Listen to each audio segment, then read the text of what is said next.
Bismillah, alhamdulillah, wassalatu wassalamu ala rasulillah wa ala alihi wa sahbihi wa man wala, amma ba'd. Assalamu alaikum wa rahmatullahi wa barakatuh. Welcome to this class of inheritance. Today, inshallah, we will talk about several cases, and the one thing that includes all of them and encompasses all of them is inheriting based on worst case scenario. We have cases where there is more than one scenario, more than one possibility. What do we do in this case? For instance, we have the case of pregnancy, we have the case of the lost, we have the case of the hermaphrodite. What do we do in this case?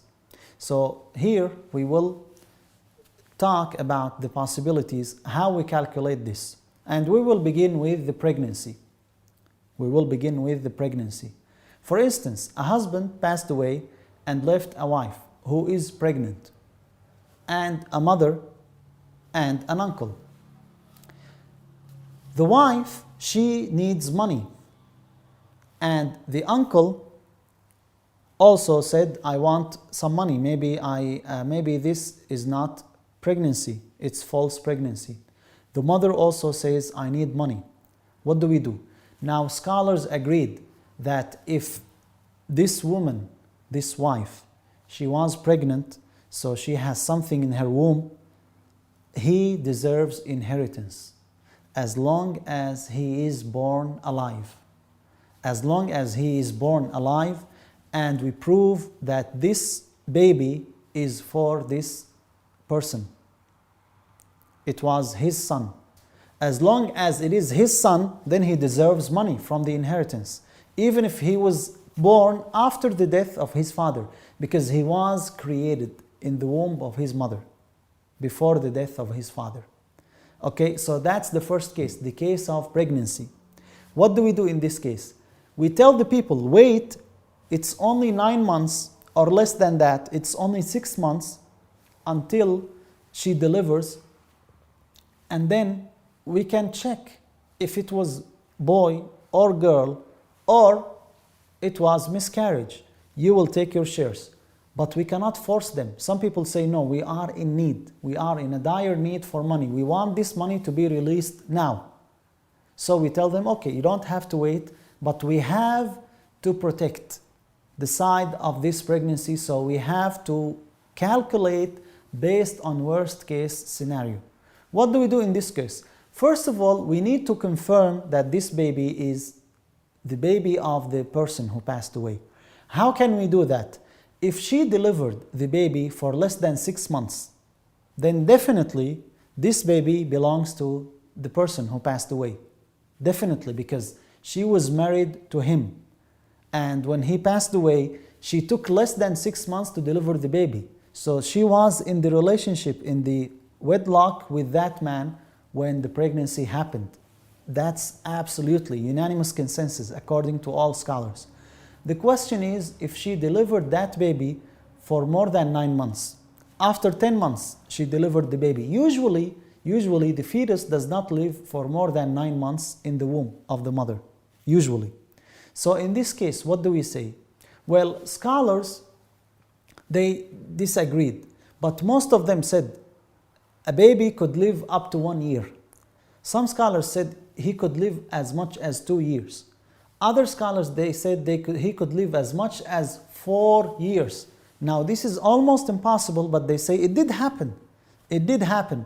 One of the scholars, he was born with his teeth grown. So it could happen.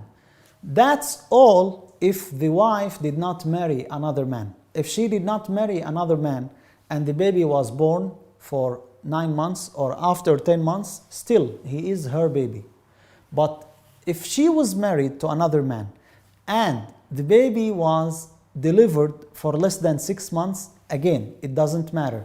He is the baby for the previous one. If she delivered the baby for more than that, then we need to look. But these are all issues of fiqh, only to confirm whether this is the baby for the person who passed away or this is the baby of the new husband. Once we confirm that it is the baby of the previous man who passed away, then he deserves a share. But the heirs, other heirs, they don't want to wait. So our case here, our example, We have a wife who's pregnant. We have a mother. And we have an uncle. They are all waiting. What do? We make three cases. Three cases. In one case, we consider the born as baby boy. Another case, we consider the born as baby girl. A third case, we consider the baby born as miscarried, so he's dead. So as if he did not exist. These are the three cases. Can we make more than those cases? Yes. Now this is the opinion of Imam Abu Hanifa rahimahullah. Other scholars, they said we need to make also a case of twin boys or twin girls. Aren't twins happening? Yeah, they are happening. They are born. But what is the most common thing that's happening? That you either have a baby boy or baby girl.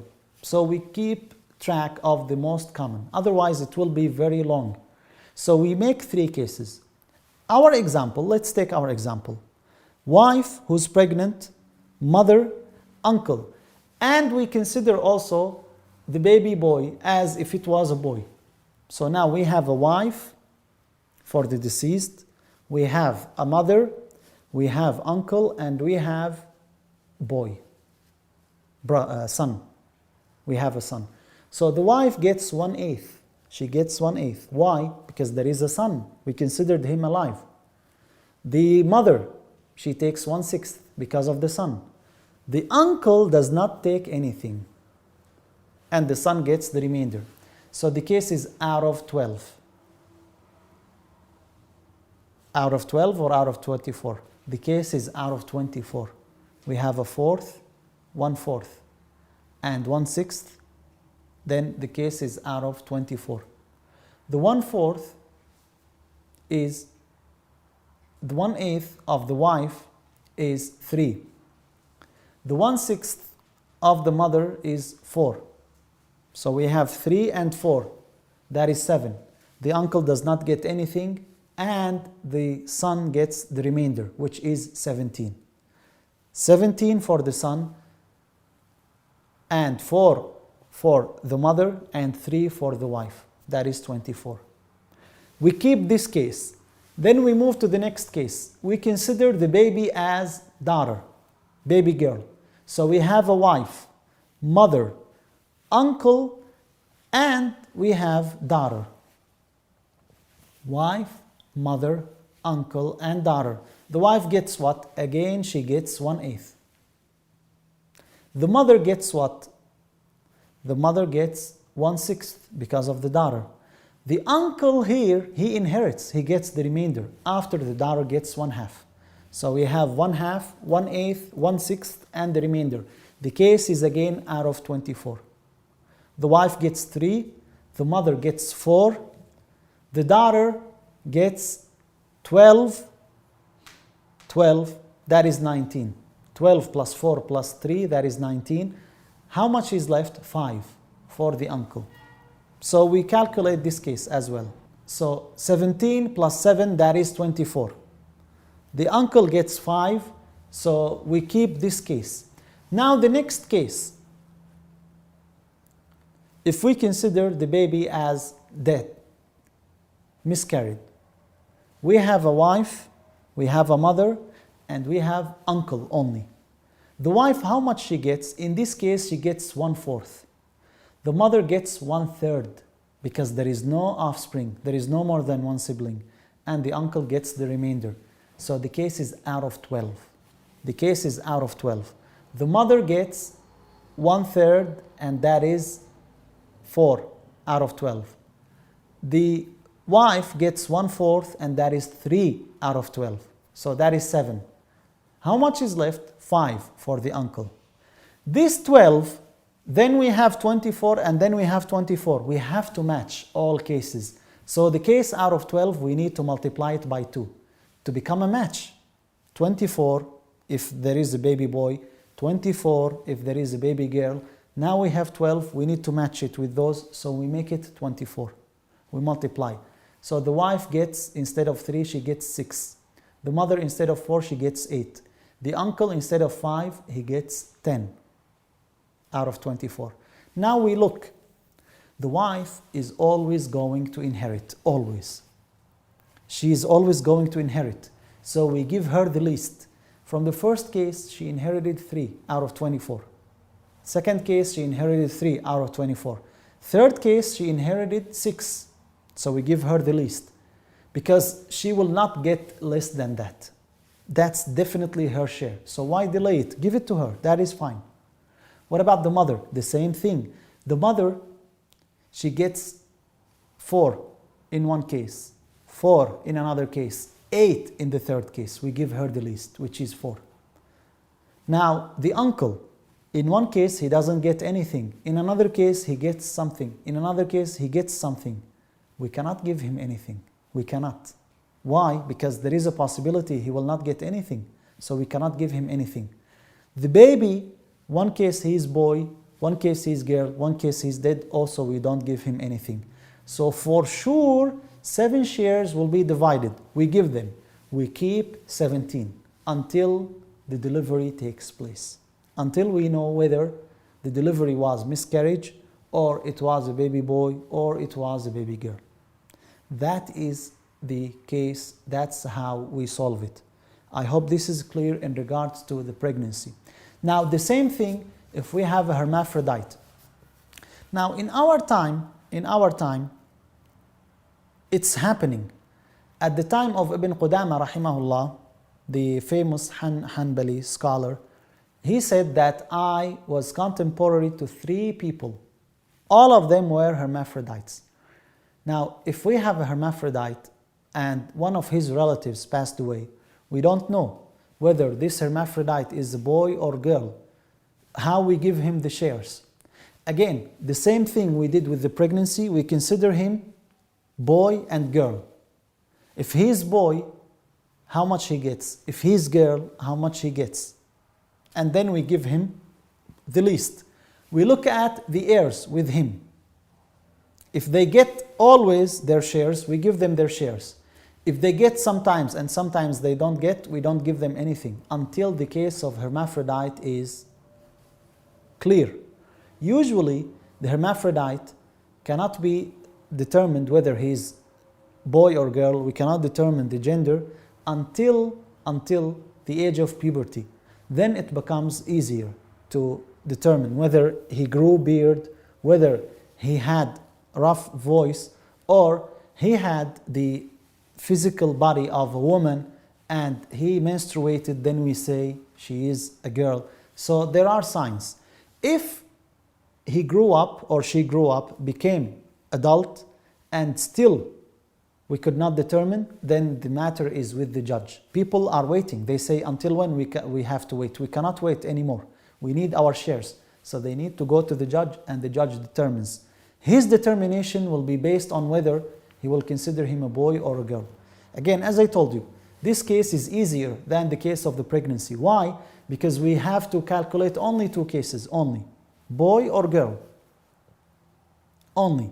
So we look, if the heirs will get always, we give them their shares. Like for instance, if we have a father who passed away and left a mother and a hermaphrodite. He left a mother and a hermaphrodite. The mother will always get 1/6, so we give her her share. It will not be different.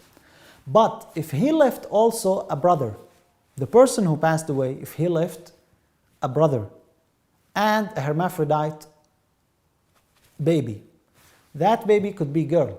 So the brother will get the remainder. But that hermaphrodite also could be boy.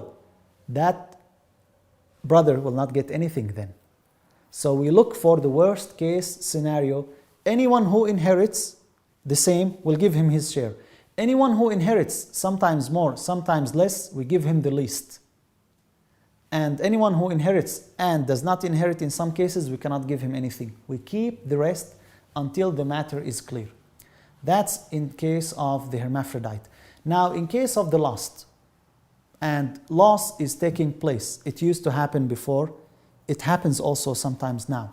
If someone leaves and he doesn't leave any note. Where did he go? He's missing. He went missing. And it has been 2 years now. We don't know whether he's alive or he's dead. The brother of that missing person passed away. What do we do? Someone passed away and left a missing brother, a mother, and a daughter. He left a missing brother, a mother, and a daughter. Again, we have to calculate 2 cases. This missing person could be alive. So in case of he's alive, we have a mother, daughter, and full brother. In case he is dead, we have a mother and a daughter. We calculate the cases, we give the least to both of them, we keep the rest until the matter is clear. How we can clarify the matter? Scholars, they had extreme opinions here. Why? Because they say by default, this person who's missing is still alive. Until we have certainty that he's dead. We cannot establish certainty. Most scholars said until he reaches 90 years. 90 years of age. So let's say someone was missing when he was 25 years. You have to wait 65 years. Why? They said by reaching the age of 90, most likely he is dead. But it's a long time. You could die long before this happens. So do you have to wait? Actually, in cases of the lost person, the matter is with the judge. The matter is with the judge. Some scholars said depending on the nature of his missing. When he was missing, was he missed in a safe journey or he was missed in war? Usually, people who are missed in the war, they are dead. So most scholars said if the person was missed in a dangerous journey, then you wait for 4 years. For 4 years from the time he was missed. And then we divide the shares. But again, the principle is the same. You divide based on worst case scenario. And then you give the shares. So these are 3 cases that all of them combined in worst case scenario. The case of the hermaphrodite, the case of the lost, and the case of the pregnancy. There are more details. You need to read them from the book. They are about fiqh issues. In fiqh, how we determine this person is alive, this person is dead, this person is belonging to that father, it is his son, this person is not, and so on and so forth. Assalamu alaikum wa rahmatullahi wa barakatuh.